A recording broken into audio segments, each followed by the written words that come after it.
também queria aproveitar, antes de você se sentar, e pedir que você abrisse a sua Bíblia no Salmo 1. Nós vamos fazer a leitura, depois você se senta, e antes do sermão você vai ouvir uma breve palavra do presbítero Vitor Grando, mas já com a palavra de Deus no seu coração. Salmo de número 1, por favor, abra a sua Bíblia. Estamos hoje no segundo dia dessa série de sermões sobre o livro de Salmos. E esse sermão de hoje tem por título Os Dois Caminhos. Encontraram o Salmo 1, diz assim: Bem-aventurado o homem que não anda no conselho dos ímpios, não se detém no caminho dos pecadores, nem se assenta na roda dos escarnecedores. Antes, o seu prazer está na lei do Senhor, e na sua lei medita de dia e de noite. Ele é como árvore plantada junto a correntes de águas, que no devido tempo dá o seu fruto, e cuja folhagem não murcha, e tudo quanto ele faz será bem-sucedido. Os ímpios não são assim. São, porém, como a palha que o vento dispersa. Por isso, os perversos não prevalecerão no juízo, nem os pecadores na congregação dos justos. Pois o Senhor conhece o caminho dos justos, mas o caminho dos ímpios perecerá. Amém? Palavra do Senhor, você pode se assentar. Gente, Salmo 1. Todos lemos?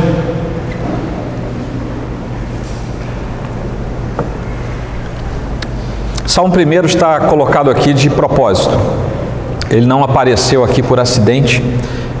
No domingo passado nós tivemos a introdução a esse tempo de reflexão sobre o livro de Salmos. Obviamente não serão todos eles, mas serão 8 sermões ao todo, hoje sendo o segundo. Então, o primeiro salmo, juntamente com o segundo, eles não são aleatoriamente colocados aqui. Isso foi propositalmente. Óbvio que nós entendemos a razão da inspiração da palavra de Deus, mas houve uma compilação posterior em que todos esses poemas, ou salmos, ou cânticos, foram agrupados. Talvez por Esdras, é uma boa suspeita que nós temos, mas nós não sabemos exatamente quem foi. Mas o fato é que, sob direção do Espírito Santo, Salmo 1 e Salmo 2 são a abertura do saltério como um todo. O saltério que é composto por 5 saltérios dentro do saltério. São 5 livros dentro do livro de Salmos. Lá no final, quem estava aqui domingo passado sabe disso, lá no final nós temos o pós-fácio. Se 1 e 2 são uma espécie de prefácio, nós temos do Salmo 146 ao 150 uma espécie de encerramento, de pós-fácio. E o que há de comum entre a abertura e o fechamento do saltério é a sobressalência do rei e da lei, sendo que ao longo de todo o salmo nós temos continuamente a ideia do porquê o rei e a lei aparecem. E eu poderia dizer que uma grande mensagem contida ao longo de todo o livro de Salmos é que o rei e a lei do Senhor são a razão da vida e do louvor dos redimidos. Então isso perpassa todo o trecho de Salmo. Nas palavras de João Calvino, o reformador, quando ele analisa e quando ele faz o comentário do Salmo 1, ele diz o seguinte: o autor inculca a todos os piedosos o dever de se meditar na lei de Deus. A suma e substância de todo o Salmo consistem em que são bem-aventurados os que aplicam seus corações a buscar a sabedoria celestial. E ele conclui esse trecho dizendo: ao passo que os profanos desprezadores de Deus, ainda que por algum tempo se julguem felizes, por fim terão o mais miserável fim. E essa é uma realidade constatada no Salmo 1, que é o salmo de orientação a respeito dos dois caminhos. Vamos então para o livro dos Salmos, capítulo 1, ver o que ele nos ensina. O primeiro trecho vai do versículo 1 até o 3, e eu chamo de o caminho dos justos. O caminho dos ímpios vai do 4 até o 6.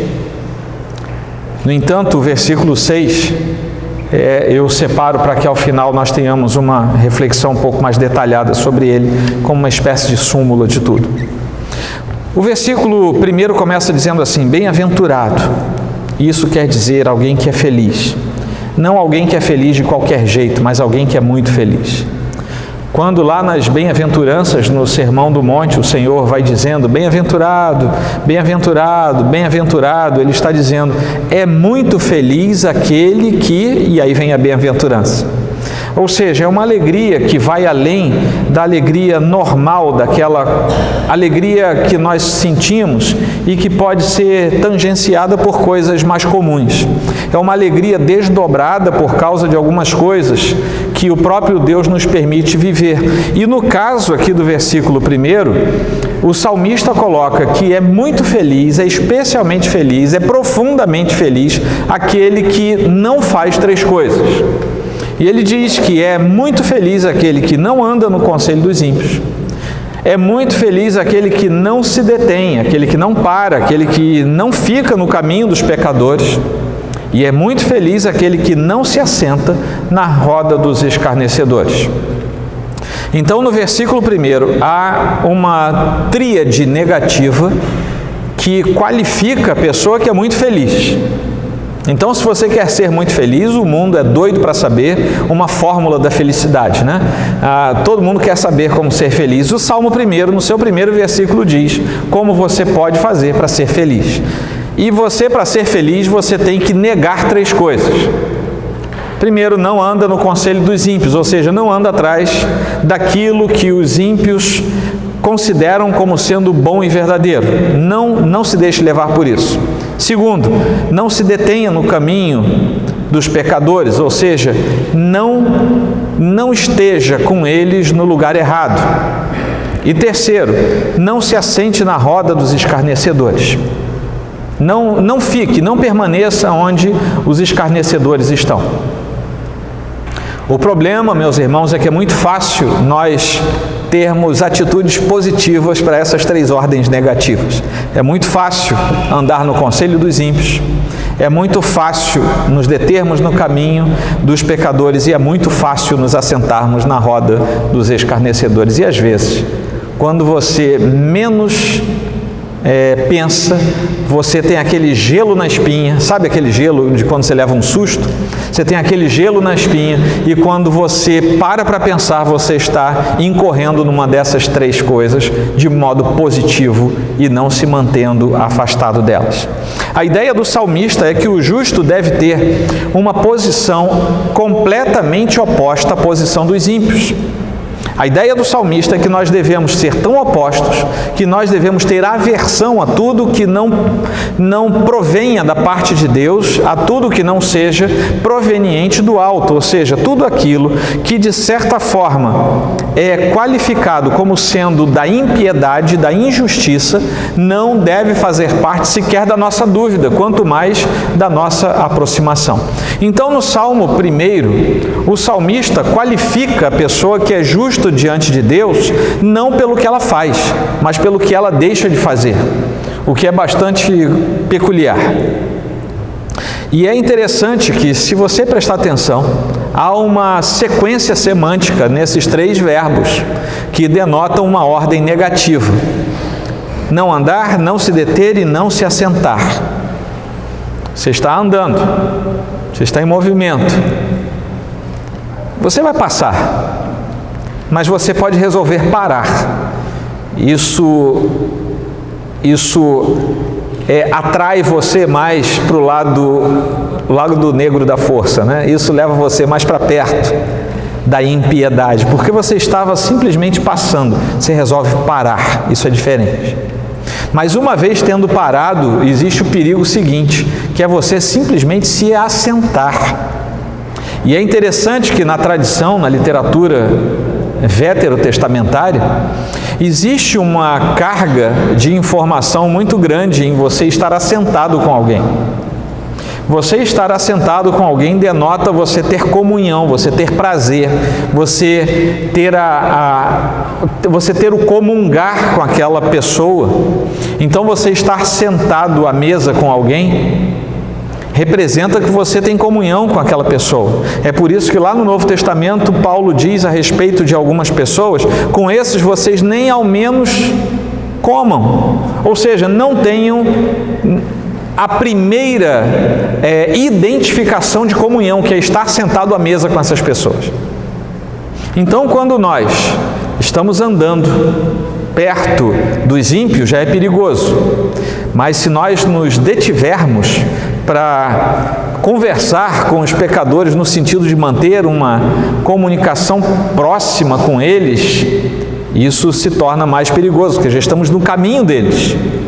Agora, se nós nos assentarmos, quer dizer que nós temos comunhão com essas pessoas, e representa diretamente ter comunhão com aqueles que são escarnecedores, não ter comunhão com Deus, porque a luz não tem comunhão com as trevas. Se eu tenho comunhão com Deus, eu não vou ter comunhão com as trevas. Se eu tenho comunhão com os santos, eu não posso ter comunhão com os ímpios. Se eu sou aquele que comunga com os santos, eu não estarei em comunhão com os profanos. É uma relação direta de oposição. Se eu faço isso, eu não faço aquilo. As duas coisas não podem acontecer juntas. Eu não posso ter comunhão com Deus e comunhão com o inimigo ao mesmo tempo. Eu não posso ter comunhão com o que é santo e ao mesmo tempo ter comunhão com o que é profano. Eu não posso servir a dois senhores ao mesmo tempo. Até quando cocheareis? Ou bem servimos a Deus, ou bem servimos a Baal. A Bíblia é completamente recheada de exemplos que nos permitem ver que nós não podemos ter comunhão com os dois lados ao mesmo tempo. E se eu tenho comunhão, se eu estou assentado em comunhão, comungando com os escarnecedores, automaticamente eu não tenho comunhão com Deus. Fomos para o versículo 2, em que o salmista ele ultrapassa os limites dessa alegria benfazeja, dessa bem-aventurança que é colocada pelo salmista. E ele vai além, porque além de você evitar por aquelas três negativas a mistura com o que é ímpio até chegar a ter a comunhão com o ímpio, ou seja, se você evita essa tríade de escalonamentos, você não vai ter comunhão com os inimigos, portanto você tem comunhão com Deus. Mas não é o bastante, porque no versículo 2 ele começa a aprofundar isso, a bem-aventurança antes o seu prazer, que é essa alegria incontida, uma alegria grande que você sente, é uma bem-aventurança, está na lei do Senhor e na sua lei medita dia e noite. A alegria daquele que é justo vai além de simplesmente se ater ao universo da piedade. Vai em busca de algo mais profundo do seu Deus. Vai no sentido de ter um estudo acurado, cuidadoso, profundo, constante, sistemático da lei do Senhor. E isso é uma das marcas daquele que é piedoso na presença do Senhor. Meu irmão, minha irmã, se você é filho de Deus e não estuda a Escritura, se você é filho de Deus e não medita na lei do Senhor, você é um filho de Deus sob risco. Porque o risco que vem depois disso é você sair do versículo 1 e cair no versículo 2 e cair no versículo 1. Se você não sente prazer, se você não tem alegria no estudo, na busca do Senhor, na intimidade com o Senhor, você corre o profundo risco de, não sentindo prazer e alegria no Senhor, buscar prazer em outras coisas. Quem sabe andando no conselho dos ímpios, quem sabe se detendo no caminho dos pecadores, e quem sabe se assentando na roda dos escarnecedores. O versículo 2, na verdade, é o parâmetro pelo qual o versículo 1 funciona. E agora nós temos as ordens positivas. Se o versículo 1 é de ordens negativas, aqui nós temos as ordens positivas. O que nós devemos realizar? E é interessante que nós devemos buscar a lei do Senhor e meditar na sua lei de dia e de noite. Buscar a lei do Senhor não é interpretar a lei do Senhor, mas é investigar acuradamente a lei do Senhor. Existe uma confusão no meio protestante Confusão essa que serve de acusações de fora do ambiente protestante e acusações muitas vezes justificadas. Nós não fomos chamados, e a reforma não nos chama para fazermos livre interpretação da Escritura. Nós fomos chamados e fomos estimulados a fazermos a livre investigação da Escritura. Ninguém aqui foi chamado a descobrir coisas novas, porque tudo que precisava ser revelado já foi revelado. Nós somos chamados a nos aprofundar na palavra revelada do Senhor. Para isso, nós precisamos estudá-la, meditar nela e nos aprofundarmos nela dia após dia, meditando nela o tempo todo e fazendo isso por alegria e por prazer, porque ali está o nosso prazer. É no Senhor e na sua lei. Ali reside a nossa alegria. Ninguém foi chamado aqui para inventar teologia nova. Talvez agora, depois de eu falar isso, você entenda porque tem tanta igreja aparecendo.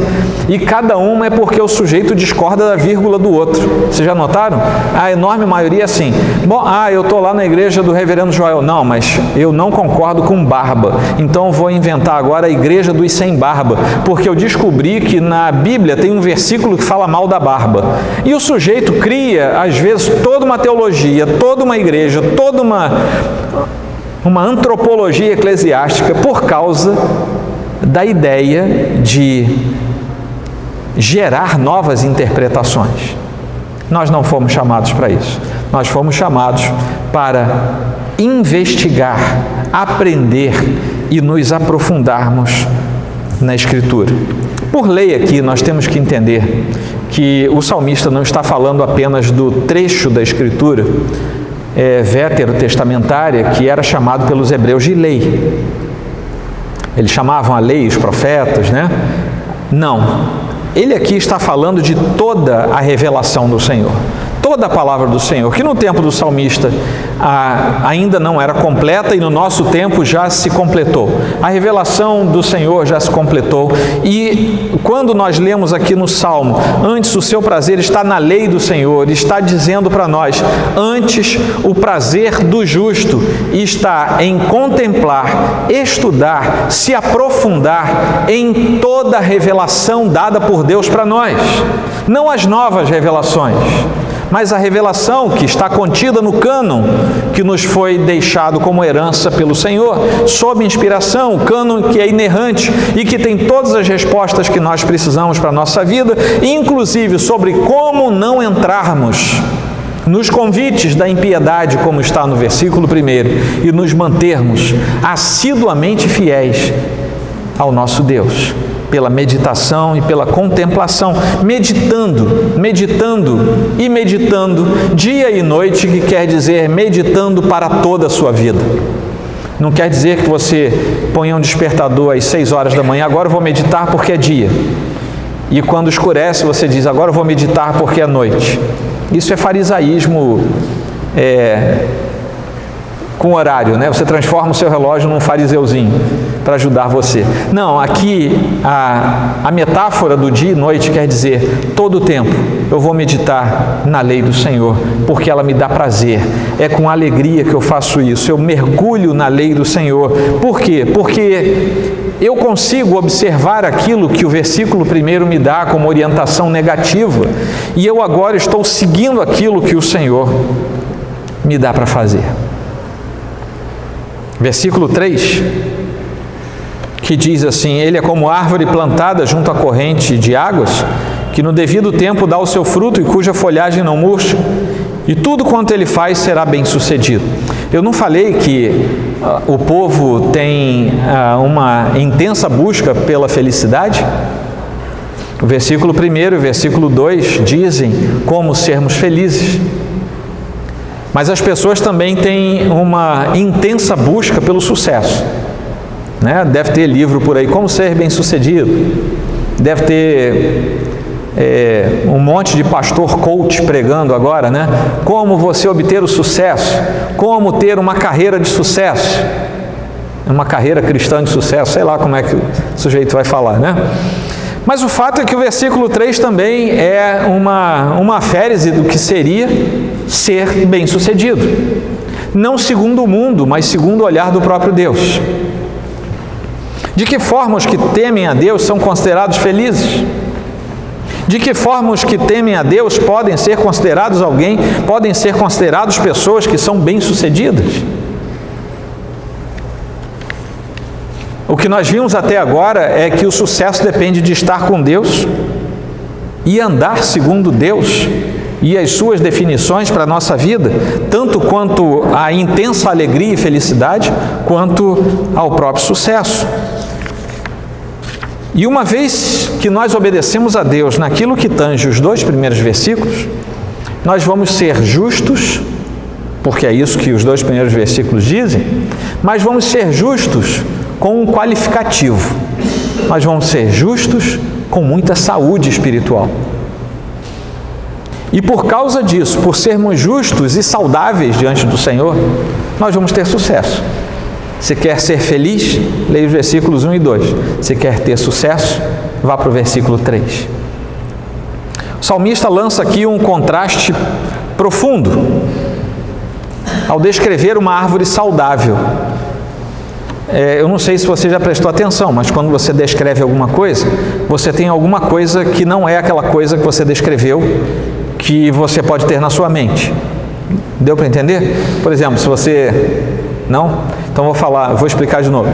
Se você descreve algo belo, por uma contraposição cognitiva, você tem na sua mente, lá dentro guardado, algo que é o contraste do que é belo.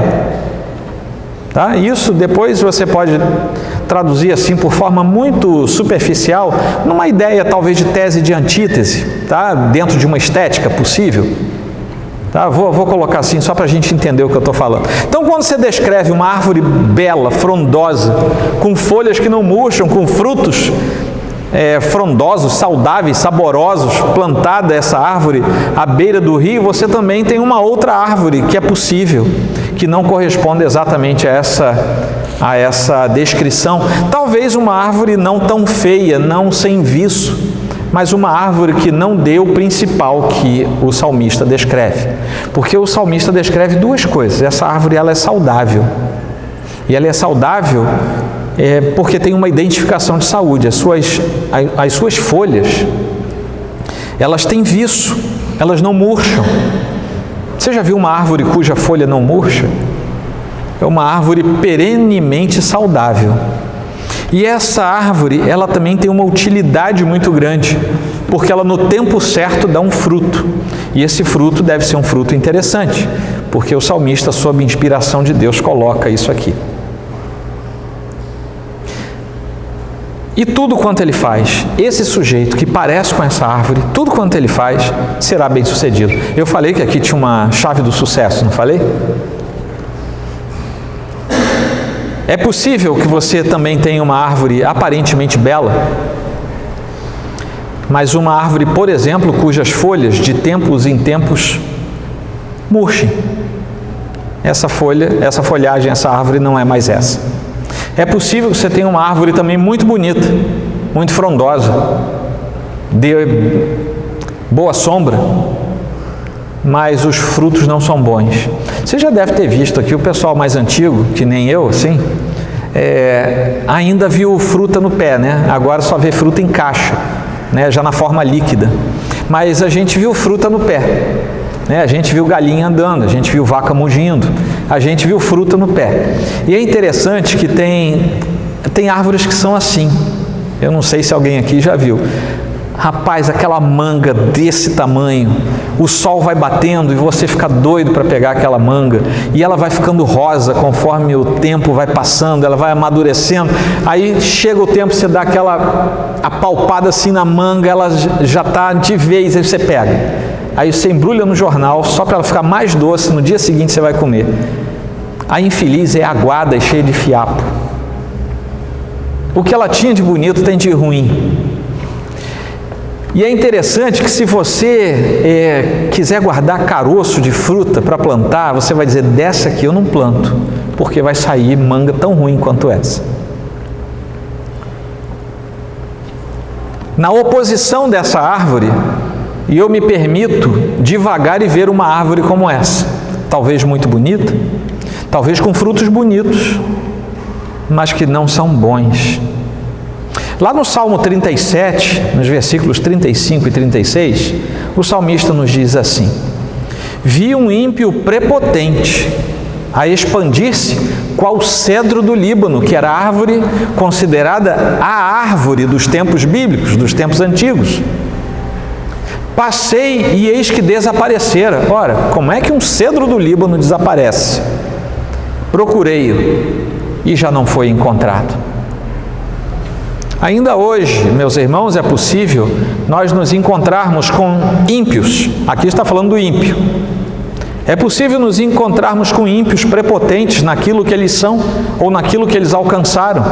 E talvez nós, na nossa vã humanidade, ainda nesta peregrinação cuja carne às vezes nos prega peças, nós às vezes olhamos para esses ímpios e dizemos assim: por que, ó Senhor, o ímpio prospera desse jeito? Até o salmista falou coisa parecida com isso. Por que, Senhor, eu não sou como esse cedro do Líbano? Olha que árvore maravilhosa. Mas o próprio salmista do Salmo 37 diz: mas quando eu passei já tinha até sumido, desapareceu, não é nada, parece, mas não é. É uma árvore bonita, mas é uma árvore bonita fake, ela não existe, ela é falsa.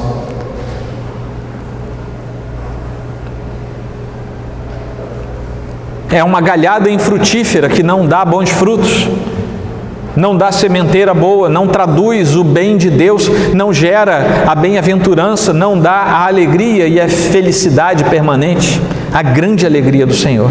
Os ímpios, que são soberbos, eles aparentam frutificar precoce e abundantemente, e às vezes se jactam disso diante de nós. Mas somente o justo dá fruto no tempo certo, porque somente ele foi plantado pelo Senhor, na beira daquelas águas, que lá na frente nós vamos descobrir que as águas do Senhor são águas vivas, e que por isso nós somos vivos e permanecemos vivos, e o fruto da justiça do Senhor se estabelece sobre a nossa vida. É por isso que a bem-aventurança se estabelece sobre nós de forma indelével, e nunca mais deixaremos de ser bem-aventurados. Amém, queridos? Chegamos ao segundo trecho, o caminho dos ímpios. E o versículo 4 começa como? Os ímpios não são assim. O salmista ele puxa o freio de mão.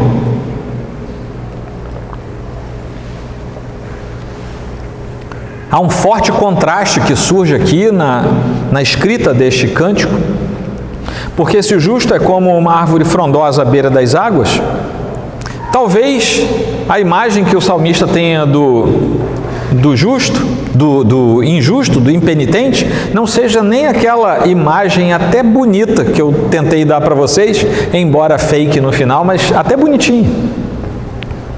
Mas talvez a imagem seja de apenas um arbusto entregue ao vento, um arbusto que não serve para nada, não tem nem folha, nem fruto, não tem nada, não serve para nada. Talvez para ser pego e para ajudar a fazer uma fogueira.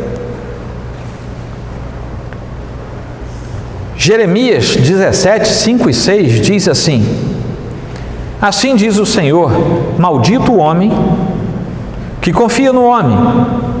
E você deve se lembrar sempre dessa frase, né? Tem um monte de frases da Bíblia que a gente só lembra de um pedaço do versículo, né? Maldito o homem que confia no homem. E o que mais? Faz da carne mortal o seu braço e aparta o seu coração do Senhor. Nem sempre é maldito o homem que confia no outro homem.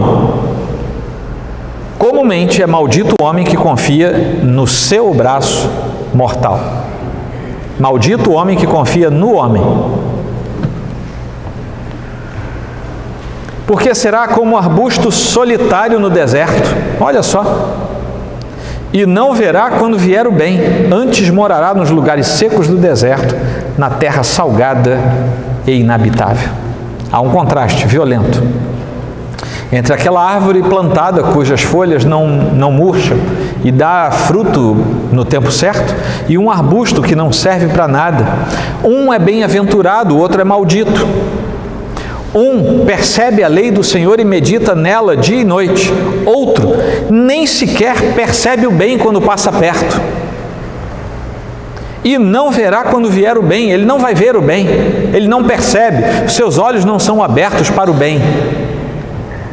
Morará nos lugares secos do deserto. Um está plantado à beira do rio, outro está no deserto que é seco.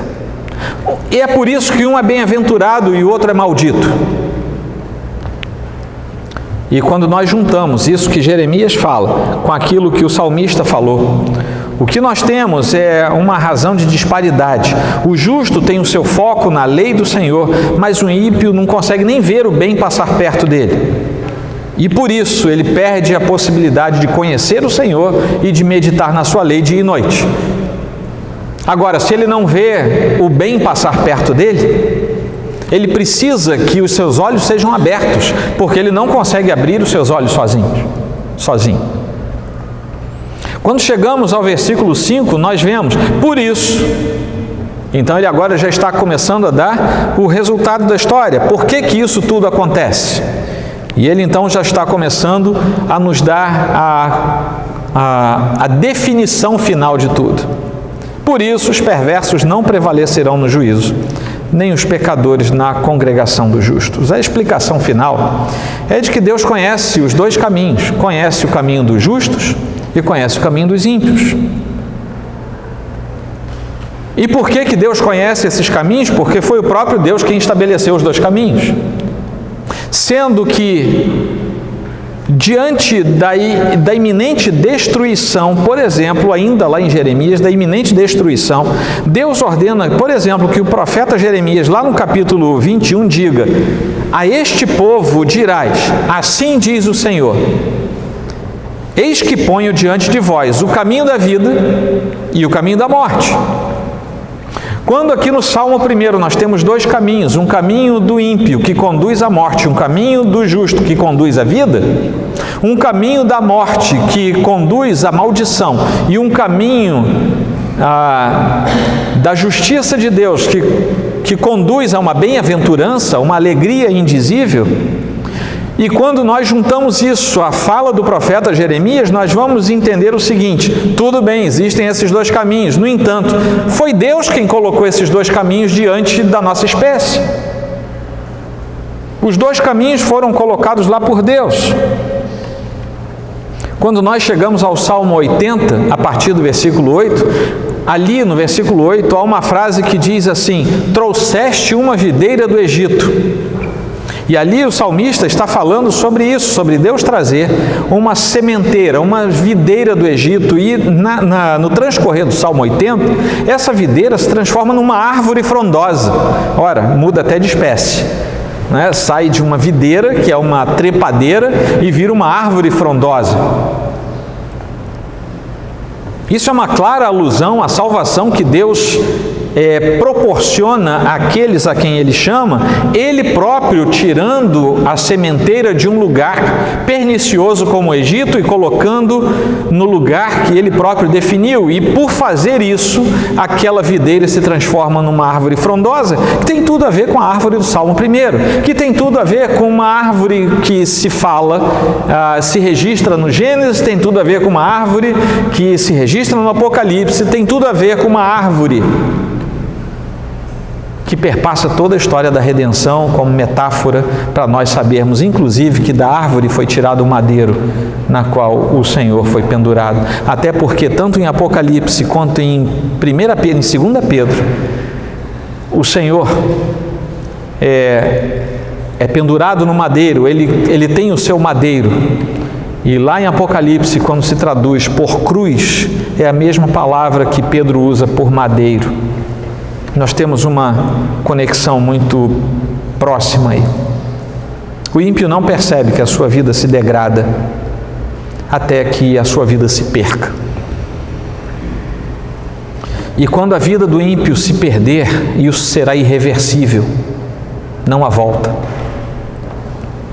O salmista apresenta a bem-aventurança como uma condição de alegria real, que procede da relação com Deus, e é por isso que depende tanto de Deus. E o salmista, entende que o ímpio é apenas um miserável que está todo o tempo enganado em seus prazeres que são temporais, temporários e vãos.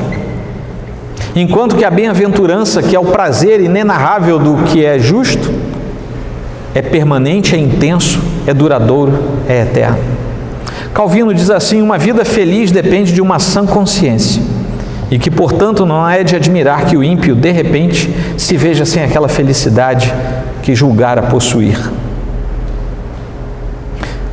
Se por um lado nós vemos a frugalidade daquilo que acontece com o ímpio, nós também vamos ver a integralidade dos atos sobre os justos que transformam em integridade provada ao final de tudo aquilo que é a decorrência da frutificação dos justos, quando a verdade de Deus se manifesta e finalmente estabelece a diferença entre justos e ímpios. E essa diferença é eterna. Seus caminhos são opostos, há um distanciamento entre esses dois caminhos, porque leva a eternidades opostas. O caminho dos justos leva a uma eternidade com Deus, o caminho dos ímpios leva a uma eternidade afastado de Deus. Então chegamos ao versículo 6.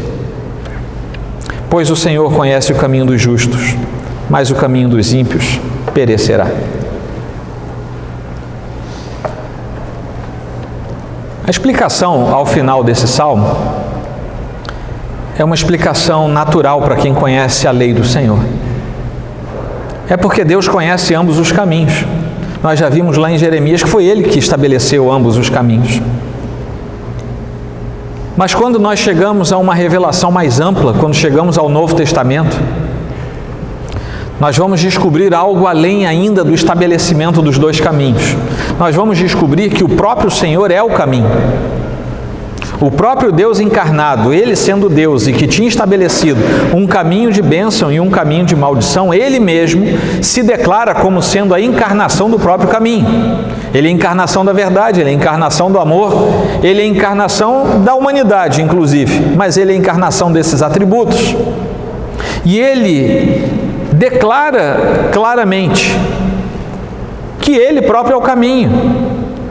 E por isso, nós começamos a ter um contorno especialmente novo quando nós chegamos à revelação final do Novo Testamento.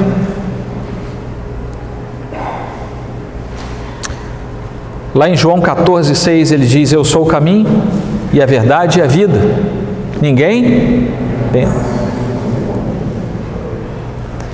Esse caminho leva para algum lugar. Esse caminho leva até o Pai. E ele diz isso numa clara referência de qual caminho ele é. Ele é o caminho dos justos, ele é o caminho da vida. Se ele é o caminho dos justos, ele é o caminho da bem-aventurança dos justos.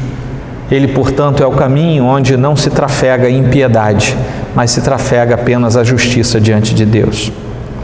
Lá em Jeremias, nós tínhamos a percepção de que o Senhor mesmo já tinha estabelecido ambos os caminhos. Agora o Senhor diz: eu sou o caminho. O salmista não está falando aqui de Jesus, mas podemos entender numa correlação, ao fazermos uma conexão desse trecho com o restante da Escritura, da revelação que o Senhor nos dá, nós vamos entender que ele apontava para Cristo. Porque ele apontava para o caminho da redenção, e por isso ele apontava para Cristo. Não é um salmo messiânico como é o 22 ou 24, mas ele é um salmo que aponta para a redenção, e nós sabemos que o ápice da redenção é o próprio Senhor Jesus. E esse Senhor Jesus, que se estabelece como caminho, que se diz Ele próprio: eu sou o caminho, Ele também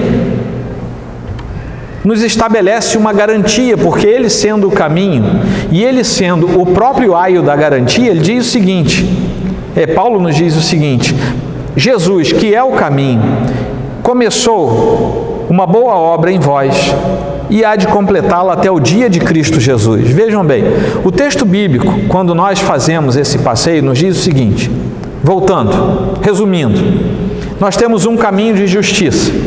Esse caminho de justiça traz profunda alegria. Para estarmos nele, precisamos negar tudo que esteja no caminho do ímpio. precisamos ter aversão por isso. E precisamos fixar os nossos passos no caminho da justiça, no caminho de Deus. Para isso, precisamos estudar a lei do Senhor de modo profundo e meditar nela toda a nossa vida. Fazendo isso, nós estaremos de modo saudável na presença do Senhor e daremos frutos, e frutos profundos, e frutos certos. A nossa folha não murcha, nós somos árvore saudável plantada na vinha do Senhor, aquele mesmo Senhor que trouxe do Egito uma videira e a transformou em árvore frondosa. Agora que nós sabemos disso, nós podemos olhar para frente, nós sabemos em que caminho nós estamos. Esse caminho o salmista ainda não conhecia. Nós estamos no caminho que é o próprio Deus, que estabelece o caminho bom e o caminho mau, o caminho da bênção e o da maldição, e nós estamos agora no caminho da justiça, da piedade, da bem-aventurança. E nós sabemos que, tendo sido designado pelo Senhor, Ele próprio encarna em sua obra vicária em nosso favor, e Ele próprio se designa como caminho. Portanto, se você quer ser bem-aventurado, ande no Senhor Jesus. Isso resume tudo. Não ande fora de Jesus, ande nele. Não se permita ter um pé que seja fora do caminho que é Jesus.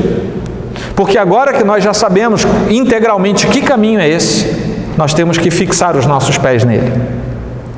A garantia é Ele próprio. Ele começou a boa obra e haverá de nos preservar completando essa boa obra até o dia final. E é pela ação do Espírito Santo que haverá de produzir em nós um fruto que é desejável. Nós não somos aquela árvore que tem bom fruto e não estamos no caminho que é Cristo, e é por isso que nós somos bem-aventurados e somos frondosos e frutificamos. Então é por isso que nós agora podemos entender melhor o que é que Paulo fala lá em Gálatas 5. Nós precisamos oferecer o fruto do Espírito, a partir da transformação que nós sofremos, e oferecendo aos que nos ladeiam, aos que nos circundam, um fruto que é saudável, é o bom fruto, que vem na hora certa. É um fruto que é gerado em nós pela ação da transformação diuturna de Deus ocasionada em nosso coração. Aí nós vamos dar um fruto que substitui em nós, em nossa natureza, os frutos da carne que Paulo também fala a respeito deles no mesmo capítulo de Gálatas. Meus irmãos, e se você quiser encerrar tudo isso, como vou encerrar agora com você, nós precisamos nos lembrar de João capítulo 1. O Logos encarnado, o Verbo vivo de Deus, que se encarna entre nós, sendo que Ele é o Verbo pelo qual todas as coisas existem, através do qual tudo se fez, e é o Verbo que Ele, sendo o próprio caminho, sustenta aqueles que nele trafegam até o último dia. A palavra é a lei, o Logos é a palavra. E resumindo, se você tem o seu prazer na lei do Senhor e medita nela dia e noite, você já sabe qual é o caminho para você seguir. O caminho é Jesus. Esteja em Jesus e você estará no caminho. E às vezes você diz assim: mas pastor, eu não tenho como ficar com uma Bíblia 24 horas na minha mão, lendo para cima e para baixo. Qual é a palavra? Qual é a expressão mais perfeita da palavra? Não é Ele que é o Verbo encarnado? Não é o Logos que se fez como um de nós? Ele não é a expressão do poder articulado do próprio Deus triuno? Não é Ele que é a palavra, Ele sendo a palavra, Ele não é a própria lei de Deus? Ele não é a expressão de toda a revelação do alto? Ele não é a verdade? Ele não é a vida? Ele não é a palavra de Deus manifestada entre os homens? Não foi Ele que disse: se vocês me virem, viram o Pai? Se vocês conhecerem a mim, vão conhecer o Pai? Ele não é um com Deus, João 17, Ele não é um com o Pai, e Ele não quer que sejamos um com Ele. Se estivermos nele, no caminho que ele é, e meditarmos nele, porque ele é a lei expressa de Deus na sua mais profunda e completa perfeição, nós cumpriremos os versículos 1 e 2, e como resultado teremos o versículo 3.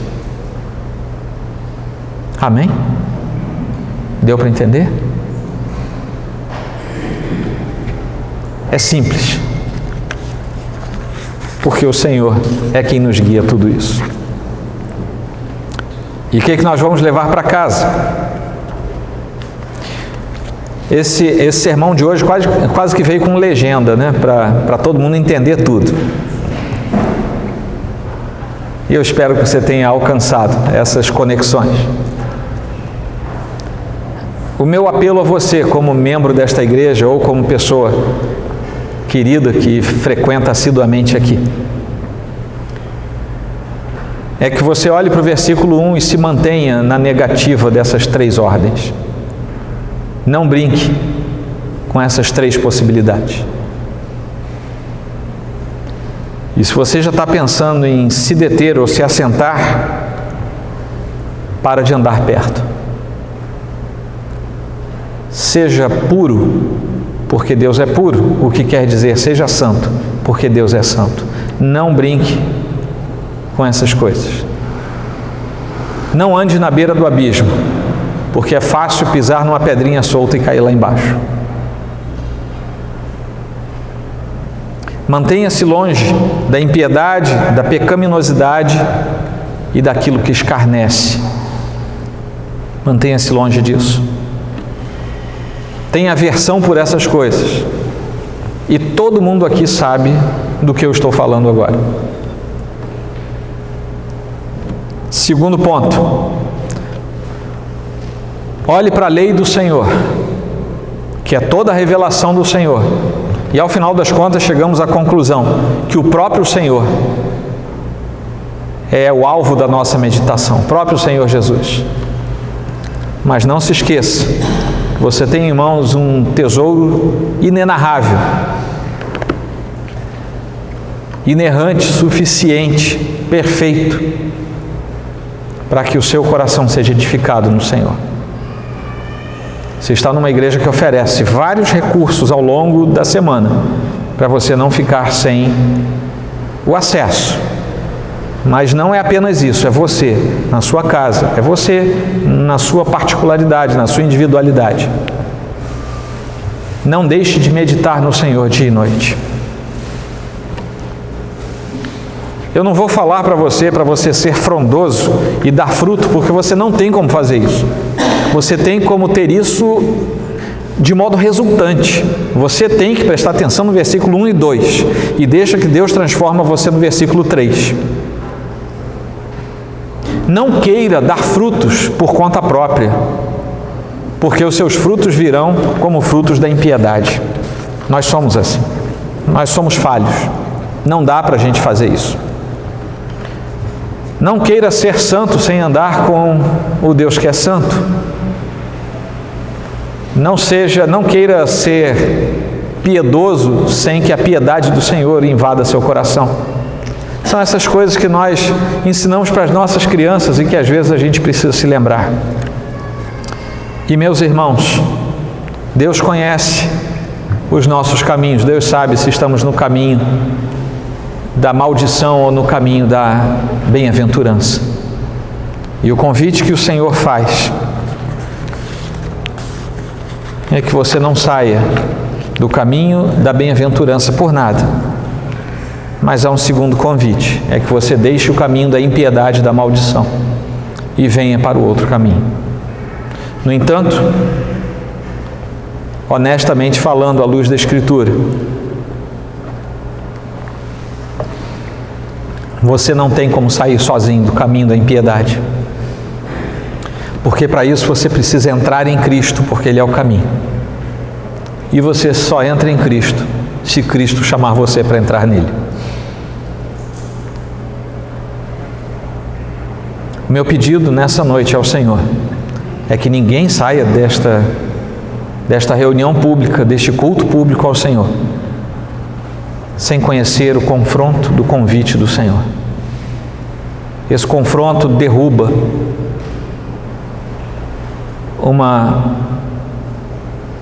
um cedro do Líbano que achava que era muita coisa e faz com que ele desapareça. O confronto do chamado do Senhor nos mostra que somos um arbusto seco no deserto. O confronto do convite do Senhor faz com que nós sejamos tirados do Egito como uma sementeira, um galinho de videira, e sejamos transformados pelo Senhor numa árvore frondosa que dá seu fruto no tempo certo, cuja folha não murcha. O que eu quero dizer é que aquele que se sente constrangido pelo chamado do Senhor precisa dizer sim, e ele diz sim, porque o Senhor autoriza que ele diga sim. Nós vamos inclinar a nossa fronte e nós vamos orar por esses dois grupos de pessoas, pedindo que o Senhor complete a sua obra, coisa que só Ele pode fazer. Senhor Deus, primeiramente quero orar com meus irmãos, por aqueles que, tendo ouvido esta mensagem ou que ainda vão ouvi-la, tenham, Senhor, a convicção plena de que ela procede da Tua Escritura e que, portanto, ela é verdadeira. Não inventamos nada aqui nesta noite, mas apenas expusemos a Tua Palavra. E se alguém houver, ó Deus, com seu coração ainda longe do Senhor, que nesta noite seja atraído poderosamente por Ti, a fim de Te conhecer como o único e suficiente Salvador. Isso é obra do Teu Santo Espírito e não podemos fazer nada a partir de agora, a não ser pedir ao Senhor. Mas há também, ó Deus, o perigo que ronda a vida dos que são Teus filhos, que é o perigo de se encantarem pelas falsas belezas do mundo, quererem experimentar as falsas alegrias do mundo e quererem, quem sabe, frutificarem os falsos e ruins frutos do mundo. Guarda os Teus filhos, ó Deus, e impede-os de assim procederem, mas guarda-os sob os Teus cuidados, a fim de que eles sejam mantidos santos e justos, e por isso manterão a sua profunda alegria no Senhor, e bem-aventurados como são, serão preservados por Ti até o dia de Cristo Jesus. É como nós oramos no nome santo do Senhor. Amém. Amém.